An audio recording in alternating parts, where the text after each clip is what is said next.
때는 바벨론 포로에서 이스라엘 백성들이 귀환한 이후에 기원전 520년경이었습니다. 당시에 예루살렘 말도 아닌 형편이었어요. 그래서 이스라엘 전체가 경제적으로, 사회적으로, 정치적으로 거의 밑바닥을 경험하고 있었고 생존만 하고 있었어요. 그때 유일한 희망이 우리가 성전을 건축하면 다시 한번 힘을 내보낼 텐데, 성전 건축의 논의를 통해 계획을 하고 드디어 시작을 했습니다. 시작했는데 한 달 만에, 성전 건축 시작한 지 한 달 만에 백성들이 다시 무기력함 속에 주저앉고 말았습니다. 바로 그때 나이가 적지 않았던 노 선지자, 늙은 선지자 학계, 하가이, 학계라는 이름의 선지자가 일어나서 4개월에 걸쳐서 하나님의 말씀을 대언합니다. 그러자 이 학계 선지자의 설교에 힘을 얻고 다시 성전 건축의 기초를 놓기 시작합니다. 바로 이때의 광경을 에스라 3장 12절이 이렇게 증언하고 있어요. 같이 읽어보겠습니다. 에스라 3장 12절 시작. 제사장들과 레위 사람들과 나이 많은 족장들은 첫 성전을 보았으므로 이제 이 성전의 기초가 놓임을 보고 대성통곡하였으나 여러 사람은 기쁨으로 크게 함성을 지르더라. 통곡과 기쁨이 어우러진 그런 순간이었어요. 이때 나이 많은 리더 족장 중에 한 사람이 틀림없이 학계였을 것입니다. 학계라는 이름의 뜻은 나의 절기, 나의 축제.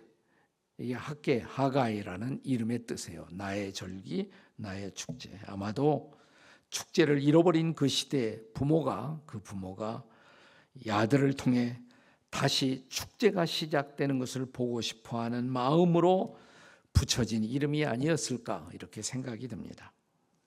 옛날의 영광, 지나간 시대의 영광이 다시 회복될 것을 기대하는 그런 이름이었습니다. 자, 여기 새 시대의 리더를 통해서 새로운 역사를 시작하기 전에 물어야 할 중요한 질문 하나가 있습니다. 우리도 이제 또 새로운 지도자를 뽑아야 하는데 우리가 물어야 할 중요한 질문. 자, 우리 이전에 앞서 왔던 우리의 선배 지도자들, 우리 부모님 세대들, 그 세대는 도대체 어떤 세대였을까요?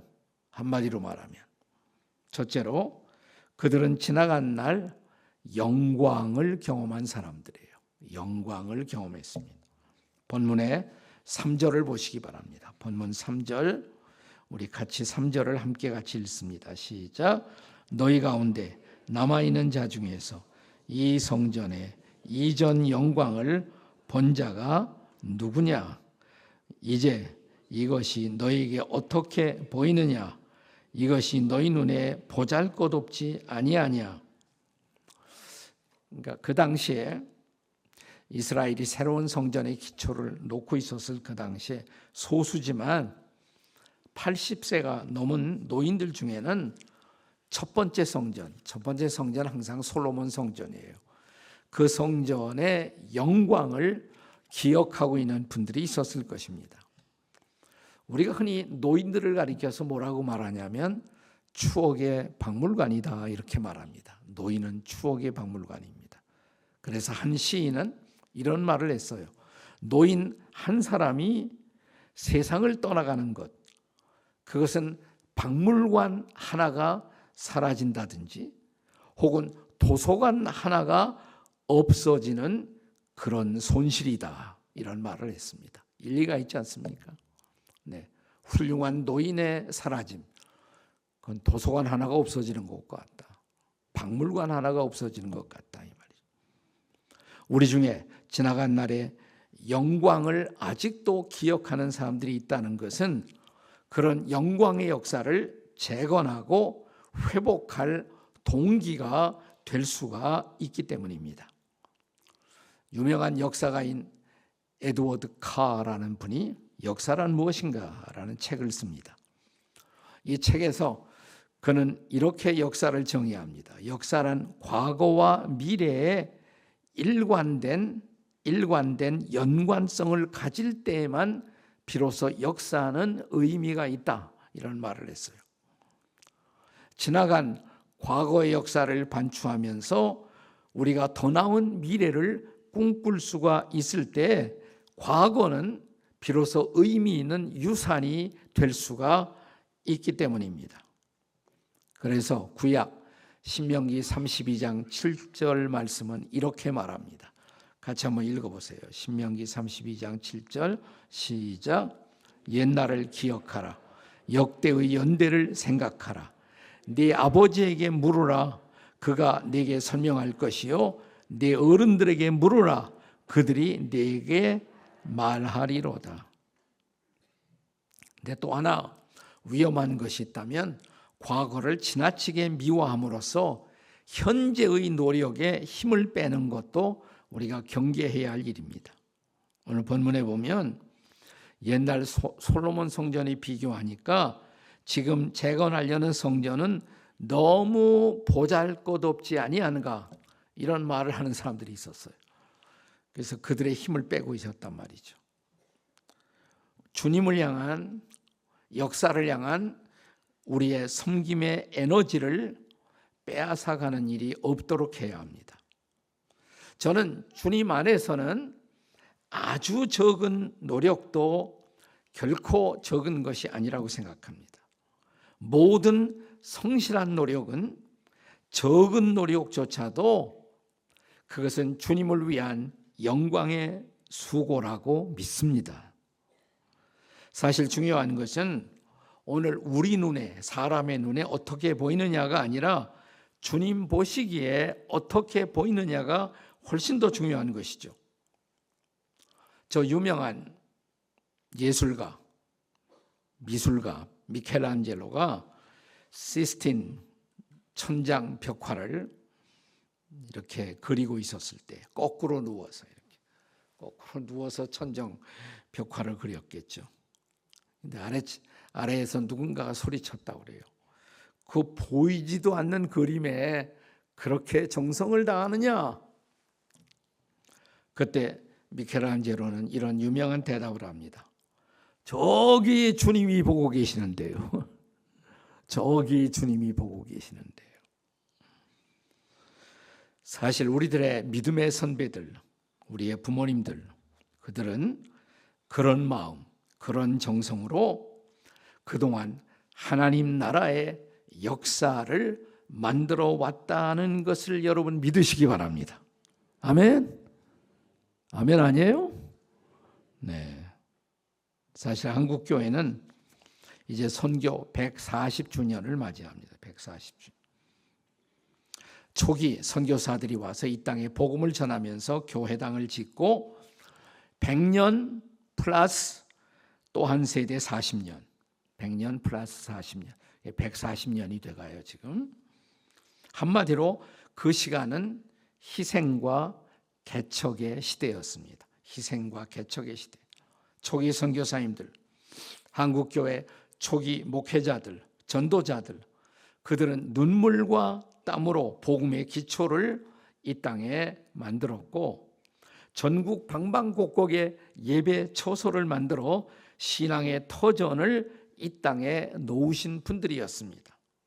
그동안 우리는 일제강점기를 지나고 또 6.25 전쟁을 겪으면서 복음을 받아들이고 복음의 주인 되신 예수 그리스도만이 이 땅에 소망이신 것을 믿고 그분을 전하고 그분을 높이는 일에 모든 것을 희생하고 모든 것을 바치고 헌신하면서 드디어 미국 다음으로 전 세계에 선교사를 가장 많이 파송하는 선교 국가가 되었습니다. 할렐루야.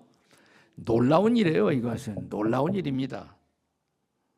피선교국에서 선교하는 국가로 복음의 영광을 증거하는 민족이 되었습니다.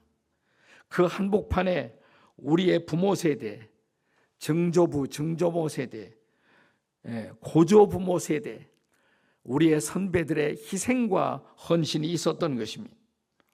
한마디로 그분들은 잿더미에서 일어나 이 나라를 선진국에 합류시키고 복음의 나래를 펴서 예루살렘에서 유대와 사마리아와 그리고 땅끝까지 복음을 들고 전 세계에 나아가게 한 영광의 세대였습니다.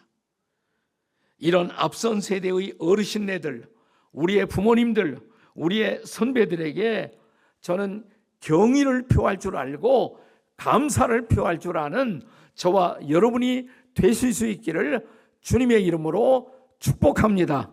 한번 박수하십시다. 우리 선배들에게. 네.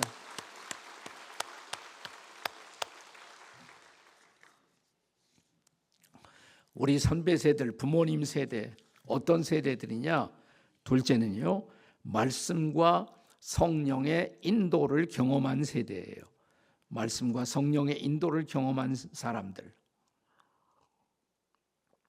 자, 학계 선지자는 오늘의 역사를 이끌고 있는 주역들인 그 당시에 정치가, 대표 정치가 스룹바벨이 있었어요.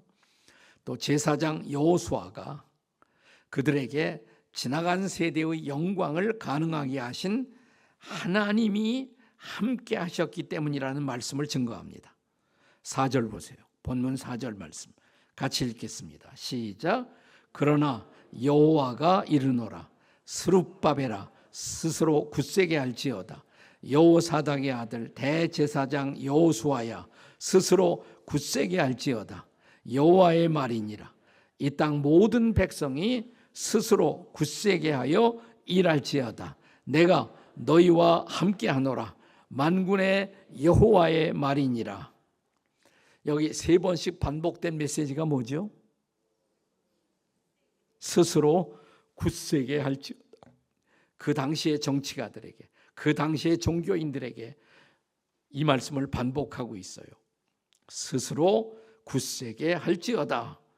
영어 성경에 보시면 be strong, be strong 이렇게 말합니다. 스스로 굳세게 할지어다. 하나님이 함께 하신다. 하나님이 함께 하심을 믿고 강한 자가 되라 이렇게 말하는 것이에요. 그리고 중요한 약속을 상기시켜 줍니다. 그 약속의 말이 그들이 바로 강한 자가 되는 비밀이었던 것입니다. 자, 2가지 비밀이 있어요. 5절 말씀입니다. 5절 같이 읽습니다. 5절 시작.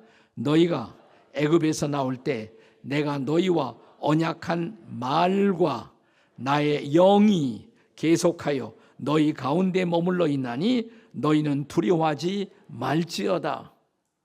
너희가 애굽 땅에서 나올 때부터 내가 계속한 것, 너에게 준 것 2가지가 있다. 뭐예요? 네? 나의 말, 나의 말씀. 또 하나는 나의 영, 말씀과 성령이에요. 하나님의 말과 하나님의 영, 말씀과 성령이 함께 하셨다는 것이에요. 그래서 그들은 말씀의 사람이었고 성령의 사람이었습니다. 우리의 부모님들도 예수 잘 믿은 우리의 부모 세대 말씀의 사람들이었어요. 성령의 사람들이었어요. 오늘 5절 약속의 말씀에서 중요한 대목이 나의 말과 나의 영이 계속하여 너희 가운데 머물러 있나니. 나의 말과 나의 영이 뭐냐 이 말이에요. 하나님의 말씀, 하나님의 성령. 그렇습니다. 말씀과 성령은 출애굽할 때에만 함께한 것이 아니라 지금도 우리와 함께하고 있다는 것입니다. 우리 대한민국의 우리 교회가 일제강점기를 통과하면서도 한국의 초대교회는 무엇보다 말씀을 사랑하는 교회였습니다. 또 하나 성령의 인도를 사모하는 교회였습니다. 우리 선배들이 이 말씀과 성령을 붙들고 여기까지 온 거예요. 우리의 부모님 세대, 우리의 선배 세대가 말씀과 성령을 붙들고 살아왔던 역사를 자랑스럽게 생각하십니다. 그리고 그 유산을 물려받는 저와 여러분이 되시기를 주님의 이름으로 축원합니다. 아멘. 이게 중요한 것은 우리의 옆에 있는 사람에게 당신도 말씀과 성령의 사람이 되십시오. 한번 해봐요. 시작. 당신도. 그래야 바톤 터치가 잘 되는 거죠. 세 번째는 우리의 부모 세대, 선배 세대의 특성이 뭐냐? 미래 세대의 영광을 기대하는 사람들이에요. 미래 세대의 영광을 기대하는 사람들이었어요. 모든 하나님의 영광을 과거에 경험했던 사람들은 그들이 경험한 하나님의 영광이 그들 세대에만 묶여 있지 않고 미래 세대로 흘러갈 것을 기대했습니다. 우리의 선배들도 마찬가지. 9절의 약속의 말씀이 그것을 보여주고 있죠. 9절 말씀 같이 읽겠습니다. 다 같이 읽습니다. 시작. 이 성전의 나중 영광이 이적 영광보다 크리라. 만군의 여호와의 말이니라. 내가 이곳에 평강을 주리라. 만군의 여호와의 말이니라. 아멘. 물론 이 말씀은 지금 건축된 이 성전이 옛날 솔로몬의 성전의 영광 이상의 영광을 문자적으로 갖게 될 것을 기대했던 말씀이기도 했습니다. 그러나 그것이 문자 그대로 현실로 이루어질 수 있었을까요? 그 당시에 포로에서 돌아온 이스라엘 백성들은 그렇게 좋은 건물을 지을 수 있는 상황이나 조건이 되지 못했어요. 과거 성전은 다 무너졌고 바벨론 포로로 끌려가서 성전은 완전히 황폐했어요. 그리고 성전 안에 있던 모든 것은 다 없어졌어요. 은도 금도 다 없어졌어요. 이제 그 은과 금이 다시 돌아온다는 약속이겠습니까? 8절 보면 그런 약속같이 본문이 읽혀지기도 합니다. 8절에 뭐라고 그랬어요? 은도 내 것이요 금도 내 것이니라. 만군의 여호와의 말이니라. 하나님이 원하시면 은도 금도 이 성전에 돌려주겠다는 말씀처럼 들려요. 저는 그런 뜻도 있다고 생각해요. 그러나 우리는 그 앞서서 7절의 말씀을 좀 더 깊이 성찰할 필요가 있습니다. 7절 다 같이 읽겠습니다. 7절 다 같이 시작. 또한 모든 나라를 진동시킬 것이며 모든 나라의 보배가 이르니 내가 이 성전의 영광이 충만하게 하리라. 만군의 여호와의 말이니라. 그러니까 이 말씀을 해석을 둘러싸고 성경학자들이 두 갈래로 갈라집니다. 어떤 학자들은 문자 그대로 모든 나라에서 장차 보배들이 다시 은과 금이 이 성전에 가득 차게 될 것이다. 그러나 또 한편의 성경학자들은 여기 모든 나라의 보배가 이르리니, 이게 뭘 말할까? 모든 나라의 보배가, 여기서 보배는 다른 것이 아니라 모든 나라에 전파되었던 그리스도, 이스라엘 땅에서 시작되었던 복음, 그리스도가 포로로 가면서 흩어지면서 그리스도가 메시아의 복음이 전 세계로 지금 흘러가고 있잖아요. 그런데 그 보배가 다시 돌아온다 이 말이에요. 보배가, 그리스도가 다시 돌아온다. 그래서 그 영광으로 충만할 것이다. 저는 후자를 더 믿는 사람이에요. 그렇습니다. 그리스도는 온 세상의 축복이었습니다. 영광이었습니다. 그 메시아 그리스도가 다시 예루살렘의 회복된 성전의 궁극적인 영광이 될 줄로 믿습니다.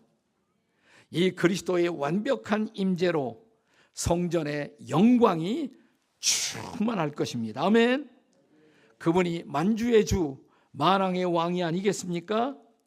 그리스도가 바로 모든 나라를 진동하게 하며 역사를 완성시킬 인류 역사의 보배이신 주님이신 것을 우리는 믿습니다. 여러분, 저 유명한 핸델이 메시아를 작곡한 유일한 동기.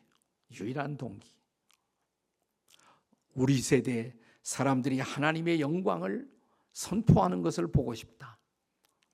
그리고 내 세대가 끝나도 다음 세대 사람들도 계속 그리스도의 영광을 찬미하는 것을 보고 싶다. 유일한 동기를 품고 핸델이 메시아, 그 유명한 오라토리오를 작곡한 것입니다. 56세 되던 해 1741년 8월 22일부터 9월 14일까지 24일 동안 성령에 사로잡힌 채 메시아 전곡 작곡을 완성한 거예요.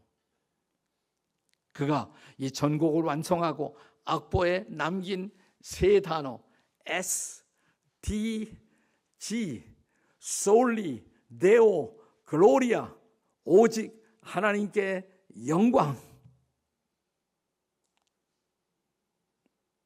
사실 이 오라토리오 보면 메시아 들어보면 줄기차게 그리스도의 일하심, 그분의 놀라우심, 아름다우심, 위대하심, 그리스도만을 강력하게 증거하는 메시지가 이어지잖아요.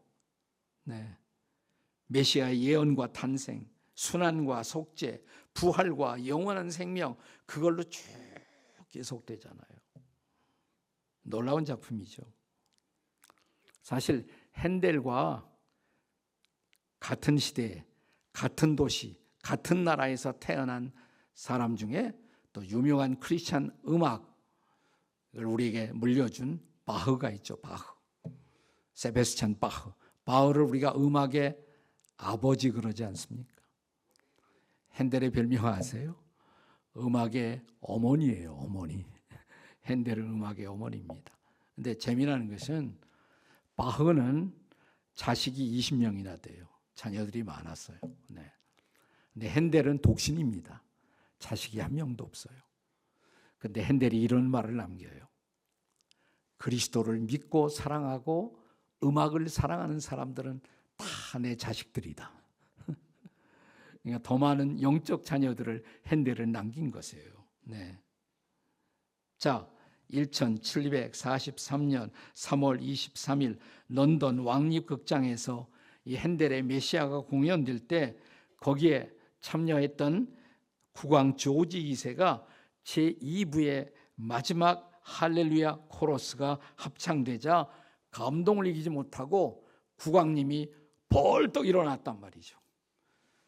그때부터 핸델의 메시아의 할렐루야 코러스에 우리가 다 일어나는 전통이 그때부터 생긴 거예요. 그때 우리가 다 일어나는 거란 말이에요. 그리스도를 높이기 위해서. 근데 일어나는 것으로도 그분을 향한 우리의 높임을 표현할 수가 있지만 더 중요한 것은 정말 우리의 삶으로,